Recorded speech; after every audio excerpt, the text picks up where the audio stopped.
సంవత్సరాల తరబడి ఎన్ని మందులు వాడినా మీ మోకాల నొప్పులు తగ్గట్లేదా? ప్రాణ పెయిన్ క్లినిక్ లో అత్యాధునిక చికిత్స. నమస్తే, వెల్కమ్ టు సుమన్ టీవీ. చాలా మందికి పొద్దున్న లేచింది మొదలు అసలు వాళ్ళు టీ కాఫీ అనేది తీసుకోపోతే ఆ రోజు అనేది గడవదు. కొంతమందికి తినక ముందో లేకపోతే తిన్న తర్వాత టీ కాఫీలు తాగే అలవాటు కూడా ఉంటుంది. ఇలా చేయడం ఎంతవరకు కరెక్ట్? ఇలా చేస్తే ఏమవుతుంది? టీ కాఫీలు మన బాడీలోకి వెళ్ళిన తర్వాత అసలు ఏం చేస్తాయి? ఇవి ఎనర్జీని క్రియేట్ చేయడం మాత్రమే చేస్తుందా, లేకపోతే చెడు ఫలితాలను కూడా ఇస్తుందా? ఈ విషయాలపై అవగాహన కల్పించేందుకు మనతో పాటు ఉన్నారు న్యూట్రిషనిస్ట్ ఆశ్రిత గారు. Hello ma'am. హాయ్ అండి. మ్యామ్, సో చాలా మందికి టీ కాఫీలు, కొంతమందికి బెడ్ మీద నుంచి లేవకుండానే బెడ్ కాఫీలు అనేవి వెళ్తూ ఉంటాయి. అసలు నోరు అసలు వాష్ చేసుకోకుండానే పరగడుపున అట్లా టీ కాఫీలు అనేది తీసుకోవడం చేస్తూ ఉంటారు. అండ్ మోర్ ఓవర్ కొంతమంది బ్రేక్ఫాస్ట్ బిఫోర్ టీ కాఫీలు అనేది స్టార్ట్ చేసిన తర్వాత డే అనేది స్టార్ట్ అవుతుంది. సో ఇలా తీసుకోవటం ఎంతవరకు కరెక్ట్ అసలు? First thing in the morning coffee తాగే వాళ్ళు చాలా మంది ఉంటారు. అండ్ దీనివల్ల ఏమవుతుందంటే బాడీలో ఎసిడిటీ క్రియేట్ అయ్యే ఛాన్సెస్ చాలా ఎక్కువ ఉంటాయి.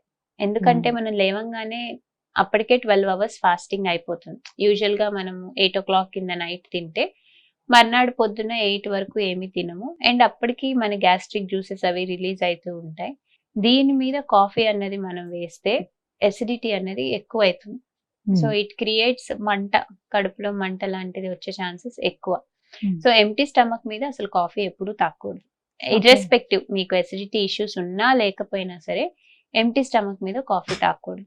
ఇంకొకటి, తినే ముందు ఇమీడియట్ గా తినే ముందు కాఫీ తాగడము, లేకపోతే తినిన తర్వాత వెంటనే ఒక టిఫిన్ తినంగానే ఒక కాఫీ తాగుతూ ఉంటారు.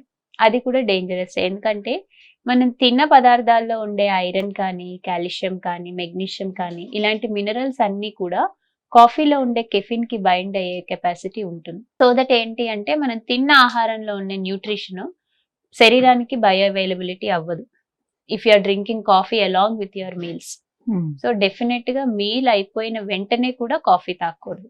అండ్ దీంతో పాటు ఒకవేళ మీరు కాఫీ తాగాలనుకుంటే మీల్ చేసిన ఒక గంటన్నర తర్వాత అప్పుడు coffee consumption is much better. అంటే ఉదయం లేవంగానే కాఫీ తాగడం కంటే బ్రేక్ఫాస్ట్ అయిన తర్వాత, బ్రేక్ఫాస్ట్ కి లంచ్ కి మధ్యలో కాఫీ తాగే అలవాటు ఉంటే that is the best time to drink coffee. And రోజు మొత్తంలో ఎంత కాఫీ తీసుకోవాలి? Not more than 400 mg of caffeine is allowed per day. So this will equal to ఒక 2 cups of coffee per day.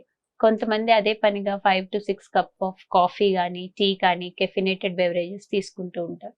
అలా కాకుండా limited to 2 cups per day. So ఇలా తీసుకుంటే మనకి కాఫీ వల్ల వచ్చే సైడ్ ఎఫెక్ట్స్ లాంటివి ఉండవు. కాఫీ ఎందుకు మనకి ఎనర్జీని ప్రొడ్యూస్ చేస్తుంది అంటే దానికి స్టిమ్యులేషన్ ఎఫెక్ట్ ఉంటుంది. కెఫిన్ ఉంటుంది కాఫీలో. ఈ కెఫిన్ అనేది ఏం చేస్తుందంటే మన న్యూరలాజికల్ సిస్టమ్ ని స్టిమ్యులేట్ చేస్తుంది. ఆ స్టిమ్యులేషన్ తో మనకు ఒకలాంటి ఎనర్జీ వస్తుంది. నిస్సత్తుగా ఉన్న స్టేజ్ నుంచి అలర్ట్ అవుతాం. సో ఆ అలర్ట్నెస్ కోసం జనరల్ గా కాఫీ, టీ అనేది తాగుతూ ఉంటారు. సో ఆ స్టిమ్యులేషన్ కొంతమందికి బాగానే ఉంటుంది. ఓవర్ స్టిమ్యులేషన్ అయినా సరే నిద్ర పట్టకపోవడం లాంటివి జరుగుతూ ఉంటాయి. సో కాఫీ చాలా మంది నేను చూసాను 7 o'clock కి, ఈవినింగ్ నైట్ 7 కి 8 కి తాగే వాళ్ళు. సో ఇవన్నీ ఏం చేస్తాయంటే ఇలా ఓవర్ స్టిమ్యులేట్ అయినప్పుడు నిద్ర అనేది డిస్టర్బ్డ్ గా ఉంటుంది. సో సరైన నిద్ర ఉండదు. సో మనం నిద్రపోయే టైంకి అన్ని రకాల స్టిమ్యులేషన్స్ తగ్గిపోతేనే మనకి మెలటోనిన్ రిలీజ్ అనేది ఉంటుంది. అదే మనం కాఫీ తాగితే కార్టిసాల్ ప్రొడక్షన్ పెరుగుతుంది. కార్టిసాల్ పెరిగితే మెలటోనిన్ తగ్గుతుంది. సో మనకి మెలటోనిన్ రిలీజ్ అవ్వడం సాయంకాలం 4 నుంచి స్టార్ట్ అవుతుంది.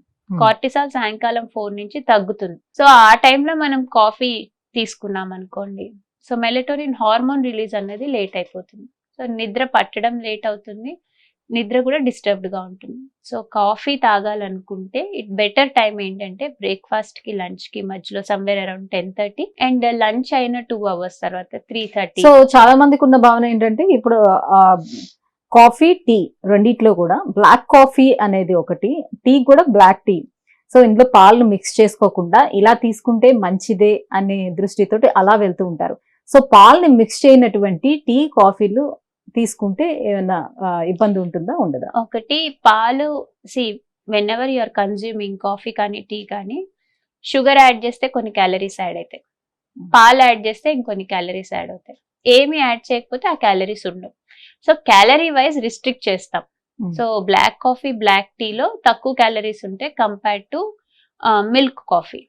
కానీ బ్లాక్ కాఫీ, బ్లాక్ టీలో కూడా చాలా మంది హనీ కానీ షుగర్ కానీ యాడ్ చేస్తున్నారు. So that again gives the calories back to the coffee. And రెండోది గమనించాల్సింది ఏంటంటే కాఫీ టీలో కెఫిన్ ఉంటుంది. అది మీరు బ్లాక్ కాఫీ అయినా తాగండి, మిల్క్ కాఫీ అయినా తాగండి. ఆ కెఫిన్ కంటెంట్ ఎంత వెళ్తోంది అన్నది very important. So 180 ml cup size 180 ml ఉంటే ఆ 180 ml కప్ సైజ్ లో 2 కప్సే పర్ డే అలౌడ్. కానీ ఇవాళ రేపు మనం చూస్తే అసలు మన కప్ సైజే పెరిగిపోయింది. We are drinking almost 1 jug of coffee, which is very high in caffeine content. అంత స్టిమ్యులేషన్ అలవాటు అయితే మనకి ఏమవుతుందంటే రాను రాను కాఫీ తాగకపోతే coffee is addictive as well. So మీరు తాగకపోతే హెడేక్స్ రావడం కానీ, లేకపోతే ఇంకా లో ఇన్ ఎనర్జీ లెవెల్స్, వర్క్ చేసేటప్పుడు అంత అటెంటివ్ గా వర్క్ చేయలేకపోవచ్చు. ఆ కాఫీ ఆ డోస్ పడితేనే your attention will come back, alertness will come back. So కాఫీకి అడిక్టివ్ ప్రాపర్టీ కూడా ఉంటుంది, కెఫిన్ కి not as such. Caffeine is present in tea and coffee both. So అలాంటి అడిక్టివ్ ప్రాపర్టీ ఉండడం వల్ల సడన్ గా మానేసినా సరే హెడేక్స్ రావడము, వీక్ గా అనిపించడము అలాంటివి జరుగుతూ ఉంటాయి.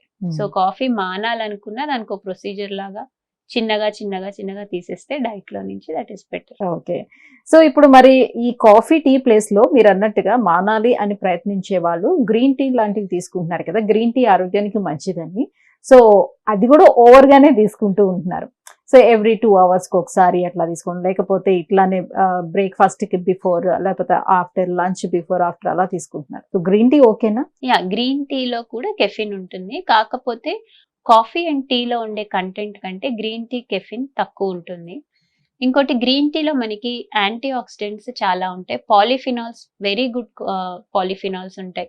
క్యాటచిన్స్ అని, ఎపిగాలో క్యాటచిన్స్, ఇట్లాంటి క్యాటచిన్స్ ఇవన్నీ ఏం చేస్తాయంటే మనకి ఒబిసిటీ నుంచి అంటే ఎడిపోస్ టిష్యూ నుంచి రిలీజ్ అయ్యే ఇన్ఫ్లమేటరీ సైటోకైన్స్ ని కౌంటరాక్ట్ చేస్తాయి, ఆక్సిడేటివ్ స్ట్రెస్ ని తగ్గిస్తాయి. సో క్యాన్సర్ లో కూడా ఈ క్యాటచిన్స్ యాంటీ క్యాన్సరస్ ఏజెంట్స్ గా కూడా పనిచేస్తాయి. సో గ్రీన్ టీ ఓవరాల్ గా it is having a very, అంటే we can tell it as a super food. కాకపోతే దీన్ని కూడా it's not like every 2 hours కి గ్రీన్ టీ తాగాల్సిన రిక్వైర్మెంట్ అయితే లేదు. సో మనం కాఫీ టీకి బదులుగా రీప్లేస్మెంట్ గా గ్రీన్ టీ తీసుకుంటే బాగానే ఉంటుంది. But don't drink it like water, because again as it is having caffeine మిగిలిన మినరల్ అబ్జార్ప్షన్ ని హిండర్ చేస్తుంది. సో తిన వెంటనే గ్రీన్ టీ తాగడము, తినడానికి ముందు గ్రీన్ టీ తాగడము కంటే కొంచెం గ్యాప్ ఇచ్చి రోజు ఒక 2 cups of green tea per day is good for anybody. కానీ అలా అని ఇట్లా మంచినీళ్ళు తాగినట్టు గ్రీన్ టీ తాగాల్సిన అవసరం అయితే ఉండదు. Right, thank you so much అండి. So coffee tea breakfast before గానీ ఆఫ్టర్ గానీ ఎప్పుడైనా సరే అవి తీసుకోవడం వల్ల ఎటువంటి ఇష్యూస్ ఉంటాయి, ఈ విషయాలపై అవగాహన కల్పించినందుకు thank you so much. Thank you అండి.